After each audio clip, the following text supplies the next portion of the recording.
we need to protect that money so that those funds are around during the course of your son's life. If your child is under the age of 18 or 21 in most states, the child won't be able to get the money until they reach the age of majority. So that initially the funds are protected by the court system, and in many cases they're put into CDs that are insured so that the money is there. But a more interesting question comes about when that individual turns 18 or 21 and they become emancipated and can make decisions for themselves about the use of those funds. And I would hate to put a lot of money in my 18-year-old's hand because I'm afraid of some of the decisions that they might make and how they might decide to spend that money. And we want to make sure that that money is there for the rest of their lives. So one thing that you need to discuss with your attorney is the use of what we call a structured settlement. Instead of money going directly to the individual in cash, a big lump sum of money, money can be paid over time. The money is given to a major life insurance company and is protected by different guarantees, by state guarantee funds, so that if that life insurance company went out of business for some reason, there would be protections available and the money wouldn't be lost. And those funds can be paid out on a monthly basis. They can be paid out on a yearly basis. They can be paid out over a lifetime.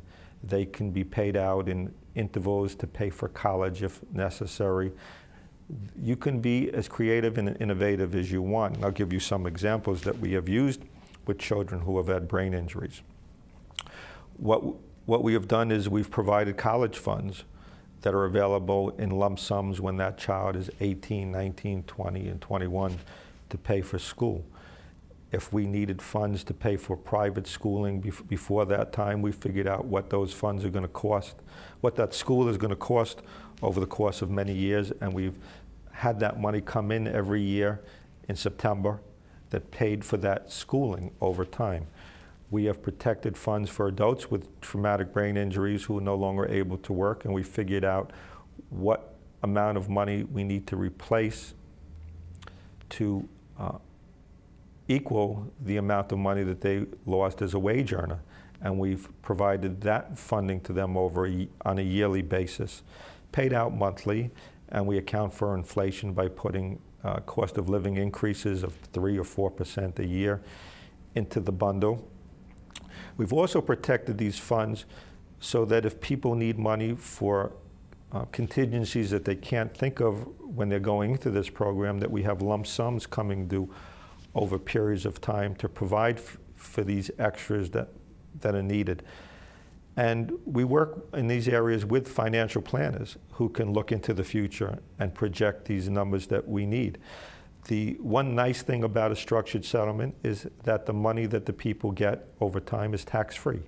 Each payment is tax-free as if they got all their money up front, which would be tax-free as well. So we don't have to worry about taxes, and we get the beauty of compounding, which works very well in these programs.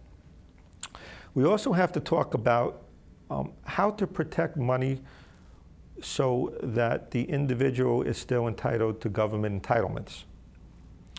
And we call this protection the creation of a supplemental needs trust, or some jurisdictions call it a special needs trust, where money is not given to the individual directly, because when we do that, now the individual is deemed to have been in receipt of income.